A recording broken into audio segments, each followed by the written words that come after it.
Hello.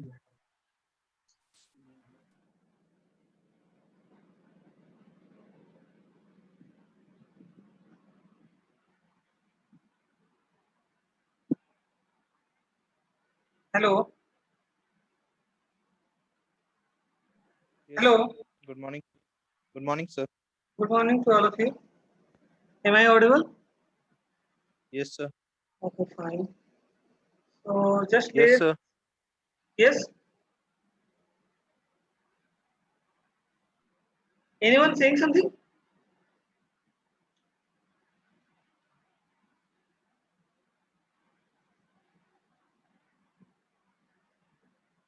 Hello.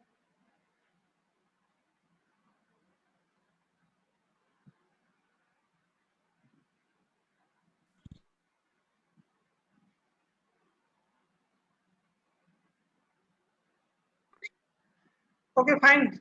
So am I audible? Now let's start to the class. What we have discussed in the last class, I think the phasor diagram of ideal transformer at load condition and impedance transformation. That means impedance transfer from primary side to secondary side or secondary side to primary side. Okay.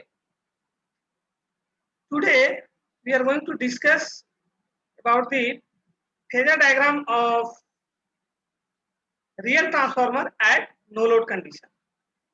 Okay.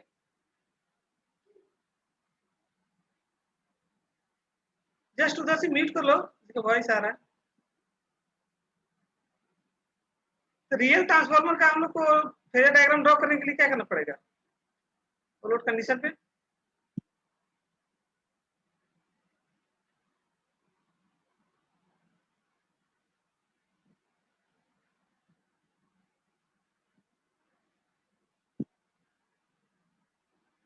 ना screen is visible.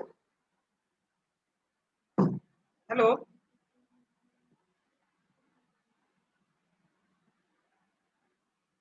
Screen share हो रहा है कि नहीं?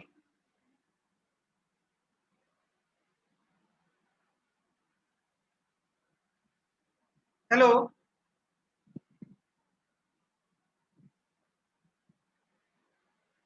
Hello. हो रहा है sir. हो रहा है ना? हो रहा है. Okay. जी हाँ. What is the basic difference between the real transformer and the ideal transformer? Ideal transformer का तो हम लोग डिस्कस कर लिए हैं. क्या क्या कंडीशन हम लोग कंसीडर किए थे आइडियल ट्रांसफार्मर के लिए? जो भी कंडीशन हम लोग कंसीडर किए थे उसको यहाँ पे क्या करना पड़ेगा रियल ट्रांसफार्मर में वन बाय वन कंसीडर करना पड़ेगा. फेजर डायग्राम तो तुम लोग लोड कंडीशन या नो लोड कंडीशन का ट्रांसफार्मर का तुम लोग पहले भी ड्रॉ किया होगा. आई थिंक जब तुम लोग इलेक्ट्रिकल मशीन 1 में. ओके.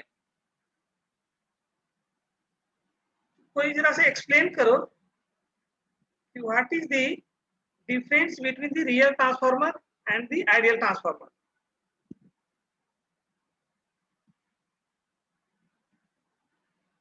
कुछ तो अलग होगा ना दोनों में.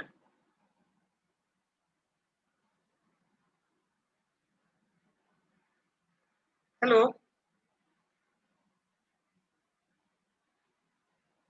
तुम घर में रिवाइज कर रहा है कि नहीं होने के बाद?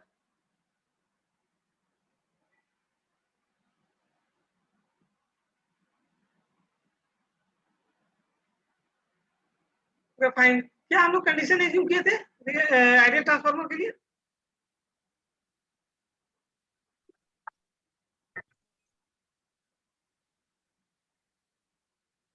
ये ट्रांसफार्मर फेजर डायग्राम हम एक्सप्लेन करेंगे. पहले कौन कौन सा कंडीशन हम लोग आइडियल ट्रांसफार्मर के लिए कंसीडर किए थे उसको जस्ट हम लोग एक बार रिवाइज कर लेते हैं.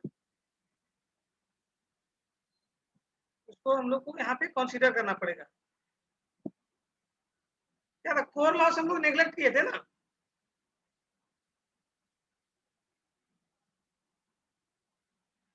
वाइंडिंग का रेजिस्टेंस नेग्लेक्ट किए थे. लीकेज रिएक्टेंस नेग्लेक्ट किए थे. तो उस सबको हम लोग को वन बाय वन यहाँ पे क्या करना पड़ेगा कंसीडर करना पड़ेगा. ओके. यहाँ तक ये चीज जो ड्रॉ किए हैं ये चीज भी फेजर डायग्राम में कुछ कंपोनेंट तुम लोग फाइंड आउट कर सकते हो आइडियल ट्रांसफार्मर के आइडेंटिकल जो है. Similar to ideal transformer. यहाँ पे सबसे पहले क्या है कि मैग्नेटाइजिंग फ्लक्स, जो भी मैग्नेटिक फ्लक्स दोनों वाइंडिंग में कॉमन है, जो फ्लो कर रहा है कोर में, उसको हम लोग ड्रॉ कर दिए हॉरिजॉन्टल। ओके, उसके बाद क्या किए, E1 एंड E2 जो ईएमएफ इंड्यूस था वो फ्लक्स को 90 डिग्री लैग करेगा, उसको ड्रॉ कर दिया। ठीक है, अब E1 को यहाँ पे जस्ट जो माइनस E1 है, सॉरी यहाँ पे E1 लिखा गया, ये माइनस E1 को हम लोग यहाँ पे कितना से रिप्लेस कर रहे हैं, V1 डैश से। यदि E1 इधर है तो माइनस E1 किधर होगा, इधर होगा। ठीक है, यहाँ तक तो सिमिलर टू आइडियल ट्रांसफार्मर है। अब इसके बाद क्या करना है, जो कॉन्सिडर नेग्लेक्ट किए थे उसको कॉन्सिडर करना है वन बाय वन। ठीक है, पहला चीज हम लोग क्या किए थे कि कोर लॉस नेग्लेक्ट किए थे, कोर लॉस नेग्लेक्ट किए थे, बट हम लोग को रियल ट्रांसफार्मर में क्या करना पड़ेगा, कॉन्सिडर करना पड़ेगा। तो कॉन्सिडर करना पड़ेगा, उसका हम लोग देखेंगे क्या इफेक्ट होगा फेजर डायग्राम पे। ठीक है, तो सबसे पहले कोर लॉस कहाँ पे होता है, जो ट्रांसफार्मर का कोर है उसमें कोर लॉस होता है। तो कोर लॉस जो कंपोनेंट है उसमें दो तरह का है, hysteresis loss and ED current loss. Hysteresis current loss and ED current loss, ये दोनों कंपोनेंट एग्जिस्ट करेगा कोर में। तो कोर में क्या हो रहा था, एक्साइटिंग करंट हम लोग सबसे पहले प्राइमरी करंट में, प्राइमरी साइड से एक्साइटिंग करंट दिए थे आई, जब सप्लाई वोल्टेज दिए थे तो उसके कारण क्या होता, प्राइमरी कॉइल में एक्साइटिंग करंट फ्लो कर रहा था। हम नो लोड पे कंसीडर कर रहे हैं अभी। ठीक है, डायग्राम यहाँ पे क्या है, दोनों कंपोनेंट हम लोग रहेगा, hysteresis loss as well as the eddy current loss always present in the ferromagnetic core of the transformer. Since the transformer is AC operated device, the no load exciting current, that means IE, can be resolved in two components. That means one is known as the magnetizing current, and ये magnetizing current किधर रहेगा, along the flux phi. Okay, along the flux phi. और IC जो core loss component होगा वो किधर रहेगा, along the phase volt supply voltage primary का जो है V1 डैश के along। ठीक है, इधर हम लोग ड्रॉ कर दिए V1। इसको जस्ट ड्रॉ करने के लिए जो ये हम यहाँ पे कंपोनेंट ड्रॉ किए हैं IE, ये दोनों कंपोनेंट है, ये किसका है, रिजल्टेंट है magnetizing current and core loss component.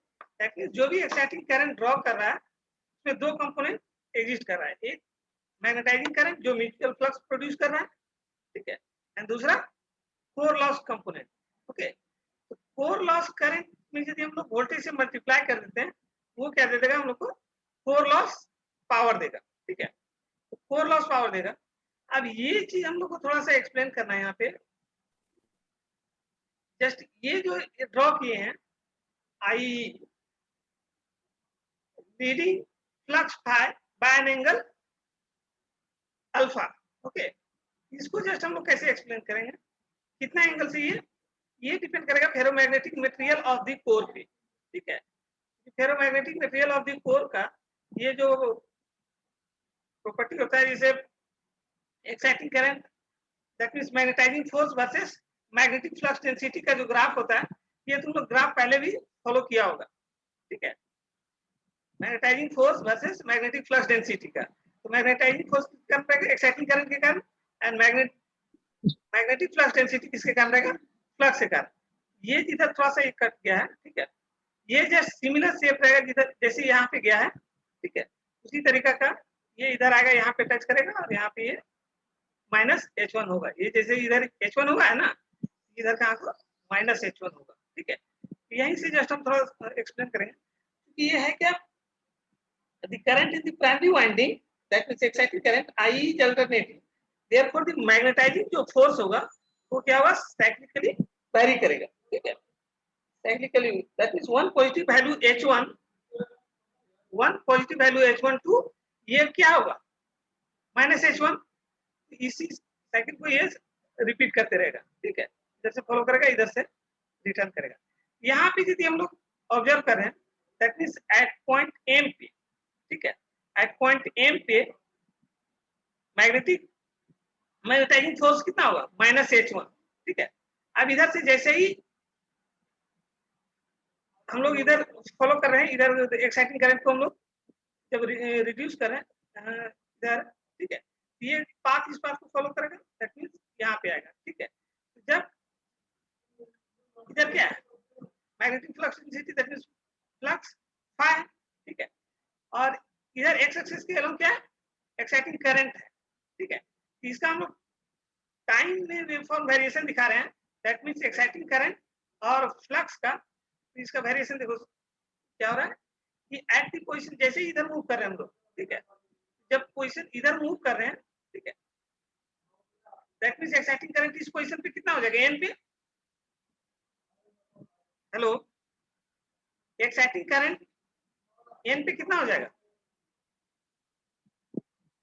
ये फिगर से देख करके ऑब्जर्व कर सकते हो ना, एक्साइटिंग करंट का वैल्यू एट एन पे कितना होगा, हेलो, इस एक्सिस पे एक्साइटिंग करंट का वैल्यू कितना होता है, क्या सर? इस एक्सिस पे 0 टू n पे लाइन पे एक्साइटिंग करंट का वैल्यू कितना होगा, 0। दैट मींस यहाँ पे यदि इस पोजीशन पे रह रहा है n पे आ रहा है तो एक्साइटिंग करंट का वैल्यू कितना हो रहा है 0, बट मैग्नेटिक फ्लक्स जो है म्यूचुअल फ्लक्स इसका कुछ वैल्यू हो रहा है, कितना हो रहा है, वैल्यू होगा ON तक, ठीक है, ON तक, ठीक है, ये मैग्नेटिक फ्लक्स का वैल्यू होगा ON तक। इसी को जस्ट सिमिलर टू टाइम में हम लोग ड्रॉ कर रहे हैं, तो जस्ट देखो यहाँ पे क्या n पे जिसमें exciting at time equal to 0 पे, दैट मींस यस सर। हाँ, जब इधर एक्साइटिंग करंट n पे कितना हो जाएगा 0, बट तो एक्साइटिंग करंट का वैल्यू देखो यहाँ पे साइनसॉइड वेरी कर रहा है, तो यहाँ पे कितना है n पे 0 से स्टार्ट हो रहा है, ठीक है, लेकिन फ्लक्स का वैल्यू देखो n से स्टार्ट हो रहा है, दैट मींस फ्लक्स का सम वैल्यू है, ठीक है, सम दैट मींस ON, ठीक है। अब जैसे ही एक्साइटिंग करंट इधर बढ़ रहा है, ठीक है, तो ये क्या हो रहा है जब इस पाथ को फॉलो कर रहा है, दैट मींस जब पोजीशन नेगेटिव से लेकर के एक्साइटिंग करंट का वैल्यू क्या आ जाएगा, इस पोजीशन पे कितना हो जाएगा एक्साइटिंग करंट का वैल्यू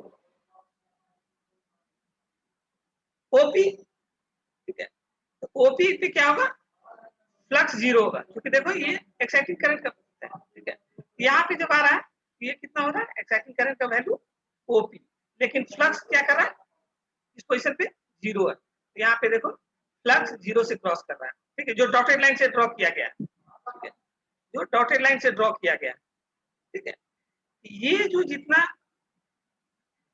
एक्साइटिंग करंट फ्लक्स को क्या कर रहा है, एक्साइटिंग करंट फ्लक्स को क्या कर रहा है लीड कर रहा है बाय एन एंगल, यहाँ टाइम में दिखा रहा है ओमेगा T2 से, ठीक है, ये जितना लीड कर रहा है जितना से वही एंगल हम लोग बोल रहे हैं हेस्टेटिक एंगल, दैट मींस अल्फा से डिनोट कर रहे हैं, फ्लक्स जो म्यूचुअल फ्लक्स फाई है उसको कितना से लीड करेगा exciting current by an angle alpha, जिसको हेस्टेटिक एंगल बोल रहे हैं, ठीक है, तो इस पे हम लोग क्या करेंगे एक्साइटिंग करंट ड्रॉ कर लेंगे, ठीक है।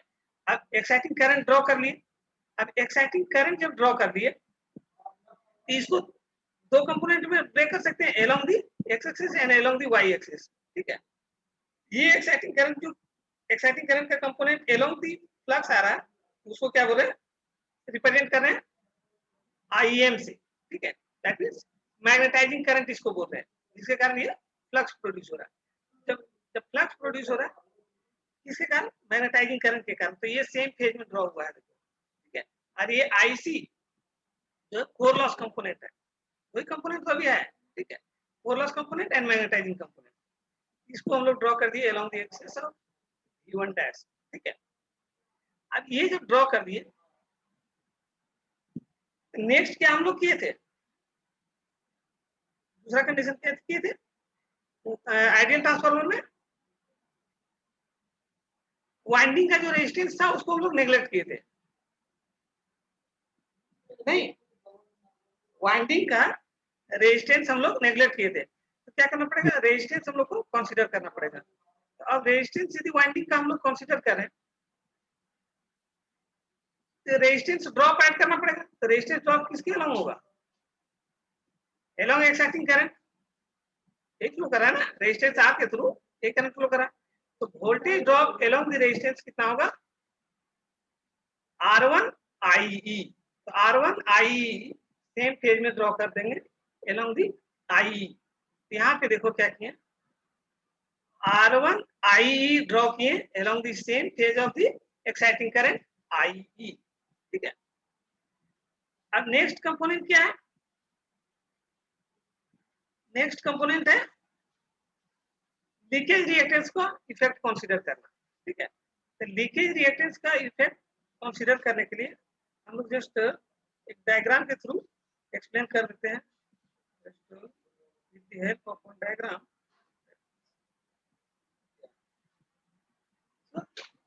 फ्लक्स लीकेज,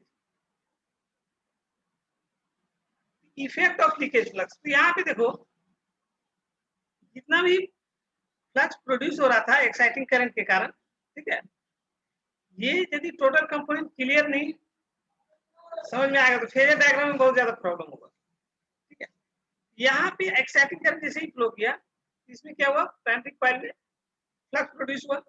तो फ्लक्स प्रोड्यूस हुआ तो पहले वाला क्लास में भी हम लोग एक्सप्लेन किए थे कि कुछ फ्लक्स जो है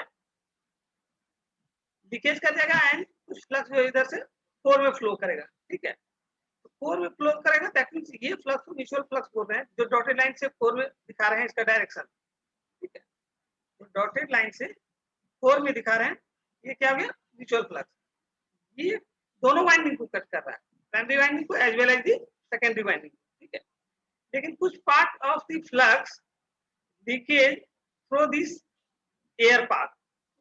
ये आयरन कोर में फ्लो नहीं कर रहा है, ये आयरन कोर में फ्लो नहीं कर रहा है। देखो इसको इस डॉटेड लाइन से दिखाएं, इसको क्या बोल रहे हैं, लीकेज फ्लक्स।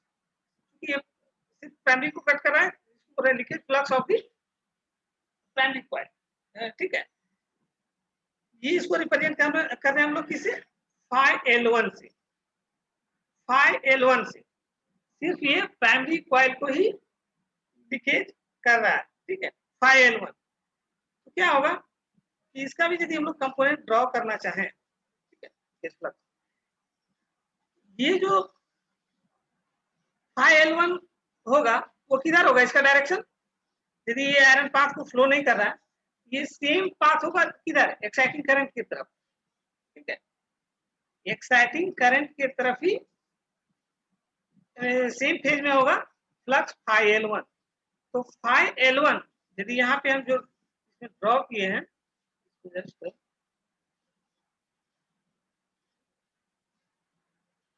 यहाँ पर हम लोग एक कंपोनेंट और ड्रॉ क्या कर सकते हैं, ड्रॉ किया हुआ इधर हम लोग शो कर सकते हैं फाई L1। ठीक है, same phase of exciting current I, इस फाई L1 के कारण भी तो ईएमएफ इंड्यूस होगा। हेलो, फाई L1, इसको एक्साइटिंग करंट भी दिखाएं, देखो फाई L1, ये फाई L1 के कारण भी ईएमएफ इंड्यूस होगा, ये ईएमएफ होगा तो कितना होगा, इस फ्लक्स पे 90 डिग्री लैग करेगा।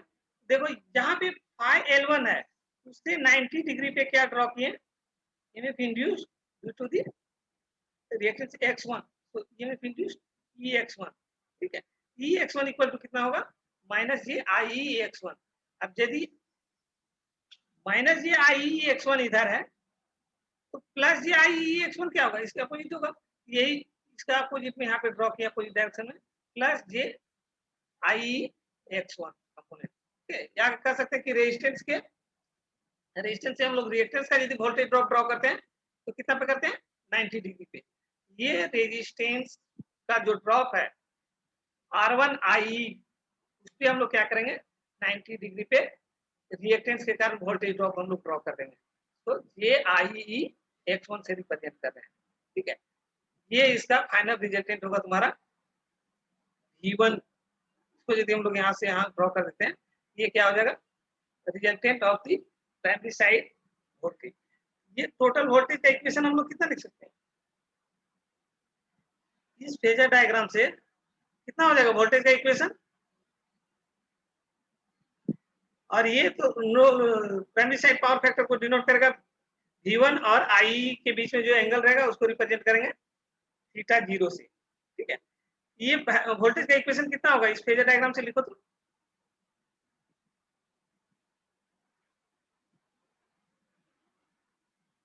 कितना होगा बिल्कुल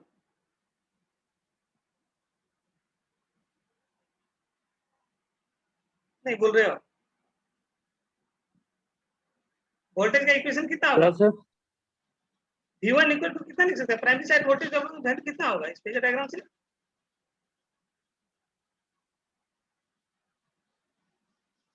इधर यहाँ से यहाँ तक कितना है वैल्यू V1 डैश, उसके बाद कितना है डायरेक्शन इधर जा रहे हैं तो ये वैल्यू कितना है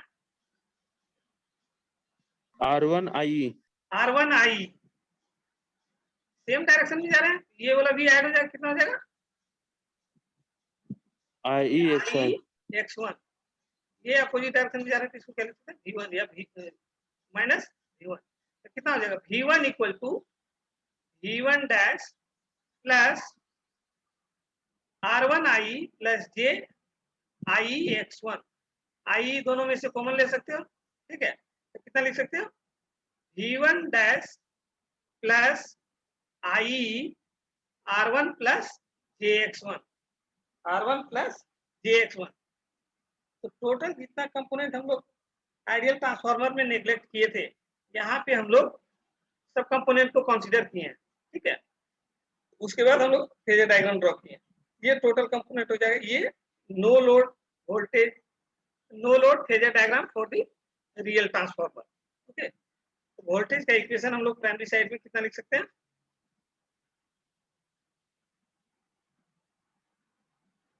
V1 equal to V1 dash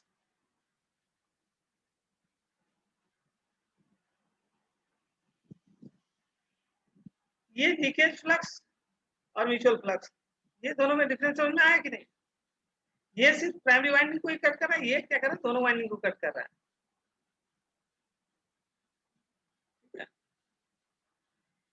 यदि प्राइमरी साइड में टोटल वोल्टेज ड्रॉप होगा तो कितना होगा, total voltage drop primary side में कितना होगा एट नो लोड कंडीशन पे, current into resistance plus JX1। ठीक है, इसको क्या लिख सकते हैं R1 प्लस JX1 को क्या लिख सकते हैं Z1, Z1 को क्या बोलते हैं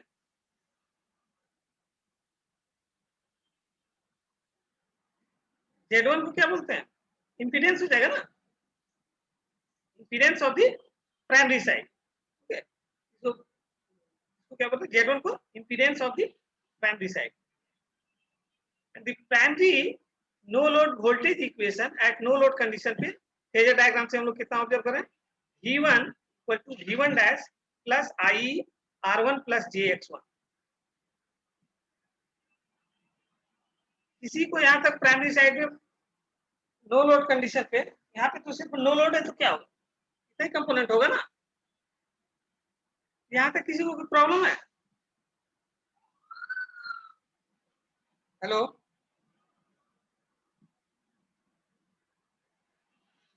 प्राइमरी साइड का नो लोड कंडीशन पे हम लोग कैसे फेजर डायग्राम ड्रॉ करते हैं, इसमें किसी कोई कंपोनेंट ड्रॉ करने में किसी को कोई प्रॉब्लम है तो अभी बोलो,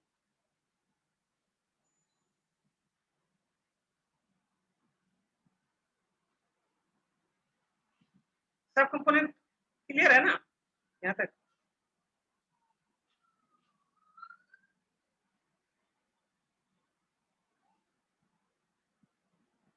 आई यदि इसमें कंपेरिजन करना चाह रहे हो नो लोड से, ठीक है, तो नो लोड में क्या करते थे कोर लॉस कंपोनेंट जीरो होता था, कोर लॉस कंपोनेंट जीरो होता था, क्या होता था सेम आई किधर होता था फ्लक्स के, देखो जो फ्लक्स प्रोड्यूस कर रहा है वो कंपोनेंट इधर ही ड्रॉ किए लोड कंडीशन में भी। ठीक है, लोड कंडीशन में मैग्नेटाइजिंग करंट को देखो सेम डायरेक्शन में दिखाएं जिधर है म्यूचुअल फ्लक्स का। ठीक है,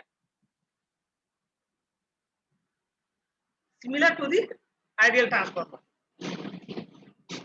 तो उसमें यहाँ पे क्या रहता था सिर्फ एक्साइटिंग करंट, क्योंकि एक्साइटिंग करंट इक्वल टू उस केस में क्या होता था, magnetizing current, core loss component 0 था, ठीक है। इसको हम लोग आई को किस तरह से रिप्रेजेंट कर सकते हैं, आई को किस तरह रिप्रेजेंट कर सकते हैं, ये क्या है, vector addition of magnetising current and core loss component, इसको जस्ट लिखो। यदि एक्साइटिंग करंट जो टू कंपोनेंट है, magnetizing component as well as the core loss component, तो एक्साइटिंग करंट इक्वल टू कितना लिख सकते हैं,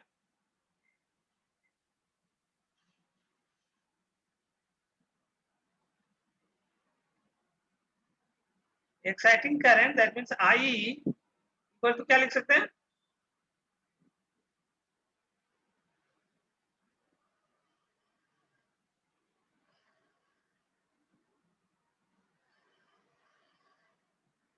vector addition of I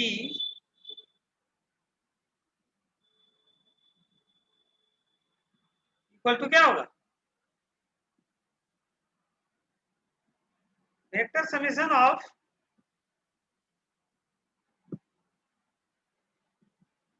magnetising current that means I M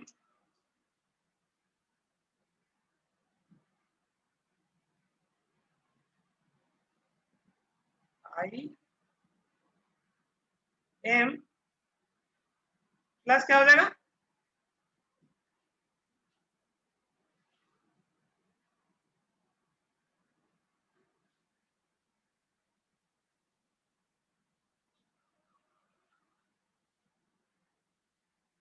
आई सी ना, आई सी,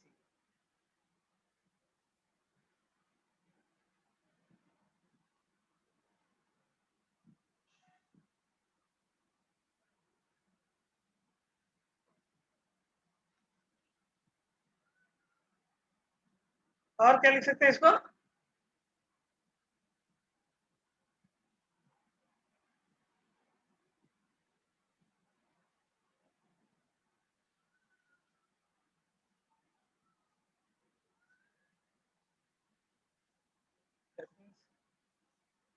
आई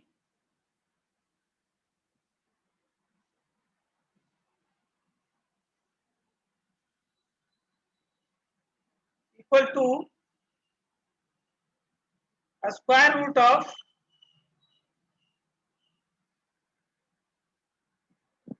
आई M square plus I C square, square root of I M square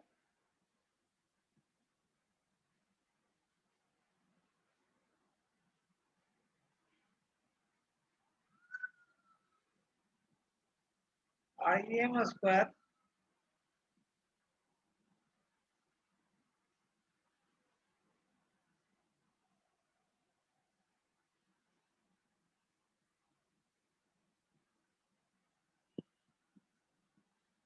plus I C square plus I C square,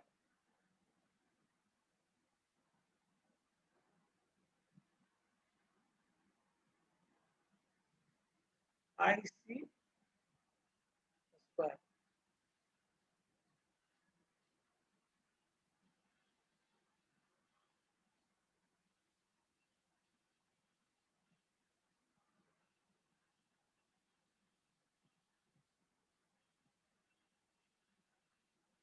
I C square, यही होगा value ना, exciting current equal to,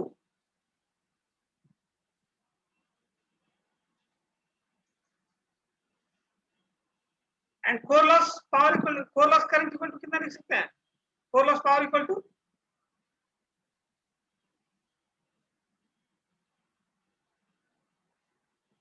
phasor diagram से core loss power equal to कितना लिख सकते हैं,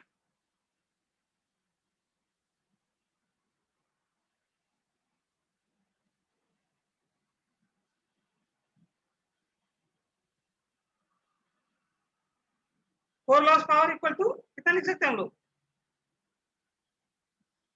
तो represent कर रहे हैं suppose that core loss power equal to PC से, तो पीसी इक्वल कितना लिख सकते हैं, वोल्टेज इनटू करंट।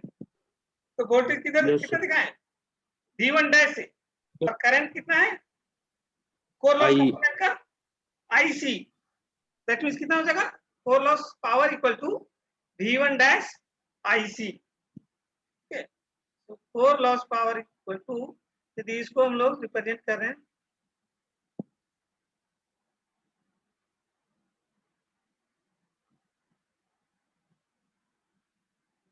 इसको रिप्रेजेंट कर रहे हैं पीसी से, that means core loss power, P दे करके सफिक्स में, core loss power equal to कितना हो जाएगा, वोल्टेज इनटू करंट, वोल्टेज का कंपोनेंट कितना है उधर, V1 dash, that means V1 dash into current का वैल्यू कितना है कोर लॉस का,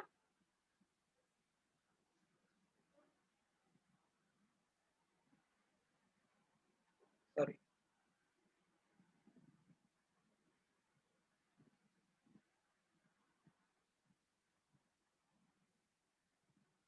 V1 dash, that means voltage into current.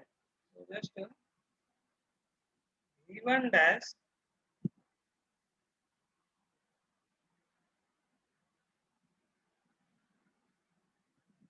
into core loss component current कितना है IC।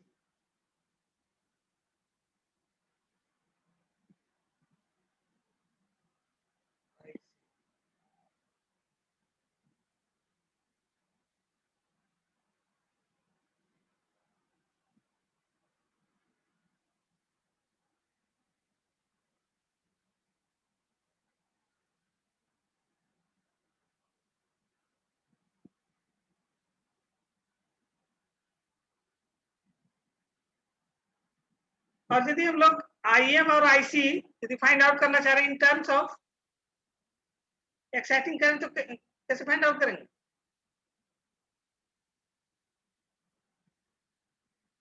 हेलो, यदि हम लोग फाइंड आउट करना चाह रहे हैं magnetising current and core loss component IC in terms of magnetising current, कैसे फाइंड आउट कर सकते हैं, फेजर डायग्राम से देखो,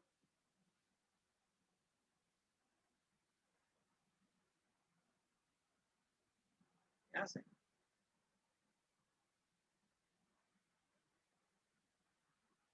इसको क्या बोलते हैं, कहीं थीटा 1 से भी रिप्रेजेंट कर सकते हैं, थीटा 0 से रिप्रेजेंट कर रहे हैं, दैट मींस ये क्या है, primary side power factor, angle between the voltage and exciting current represented by either theta 0 or maybe theta 1. Okay. So cos theta 0 is your no load power factor the primary side. Okay. तो यहाँ पे यदि हम लोग इसके along break करना चाह रहे हैं IE को, तो कितना होगा, IM इक्वल टू कितना लिख सकते हैं IE के टर्म में, इसको ब्रेक करना है ना, तो कंपोनेंट इसके along और इसके along, इसको तो हम लोग ब्रेक कर सकते हैं, IM को IE के टर्म में कितना लिख सकते हैं, इसको यदि इधर लिखना चाह रहे हैं इस कंपोनेंट को, तो क्या हो जाएगा, IC equal to I cos theta 0, लिख सकते हैं कि नहीं, hello, yes sir. IC equal to कितना लिख सकते हैं, I cos theta 0 and IM equal to कितना लिख सकते हैं, आई इधर वाला कंपोनेंट कितना आ जाएगा, Cos theta alpha. सॉरी एक बार फिर से बोलो, Cos theta plus cos theta कैसे होगा, ये कंपोनेंट इधर होगा कॉस थीटा 0, और इसके अलावा ये किधर इधर हो जाएगा 90 तो डिग्री पे ना, sin theta होगा sir. Sine theta 0। Okay, so IM and IC can be written in terms of exciting current IE। ये total value, total formula phasor diagram से ही फाइंड आउट कर सकते हो, ठीक है, IC इक्वल टू कितना लिख सकते हैं,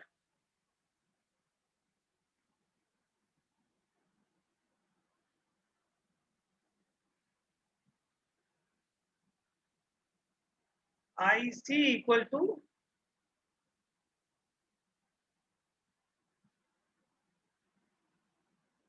I cos थीटा 0 नहीं equal to I cos theta 0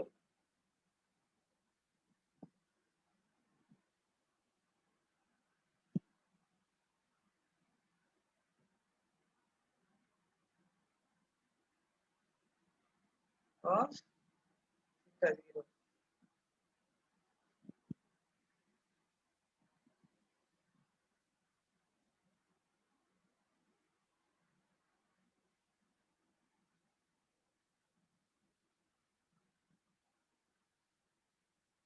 cos theta 0 and Im equal to I sin theta 0 and Im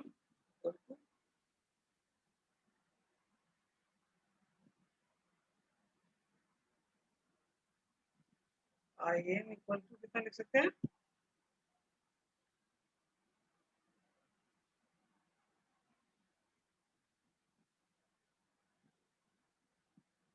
I sin theta 0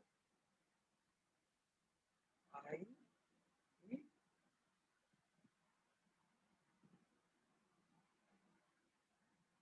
sin theta 0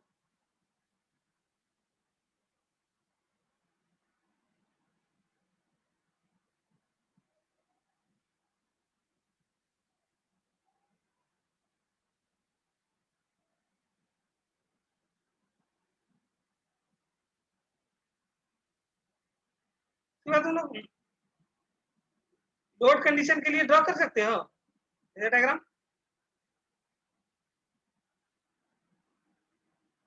load condition के लिए ड्रॉ कर सकते हो कि नहीं यस सर हो जाएगा लोड कंडीशन के लिए तुम लोग कंप्लीट करना सेकेंडरी पार्ट इसमें ऐड होगा और क्या कौन सा लोड पर रेजिस्टिव कैपेसिटिव आरएल लोड के लिए करो या आरसी के लिए करो दैट मींस आरएल में क्या होगा यदि आरएल लोड लगाते हैं तो क्या होगा पावर फैक्टर सर लैग करेगा लैग करेगा कि लीड करेगा सर कैपेसिटर में लीड करता है ना हैं आरएल लोड के लिए लैग करेगा ना आरसी रहेगा तब लीड करेगा यस सर नहीं हाँ सर आरएल में लैग करता है इसको दोनों के लिए तुम लोग ड्रॉ कर लेना फेजर डायग्राम आरएल के लिए और आरसी के लिए दैट मींस आरएल है दैट मींस हम लोग बोलते हैं लैगिंग पावर फैक्टर और यदि आरसी कंसीडर करो that means leading power factor okay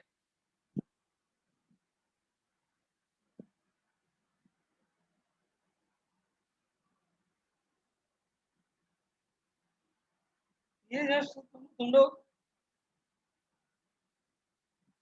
phasor diagram complete करना ना क्या हो जाएगा इसमें डिफरेंस क्या आएगा सिर्फ सेकेंडरी पार्ट का जो लोड कंपोनेंट का है वो टोटल ऐड हो जाएगा सेकेंडरी साइड में यस आइडियल ट्रांसफार्मर के लिए तो एक्सप्लेन किए थे लोड कंडीशन के लिए फेजर डायग्राम तो उसके लिए एक्सप्लेन किए थे ना तो जस्ट सिमिलर टू हाँ इसमें सिर्फ क्या हो जाएगा वाइंडिंग का सेकेंडरी वाइंडिंग का रेजिस्टेंस और रिएक्टेंस कंसीडर होगा जैसे यहाँ पे R1 और X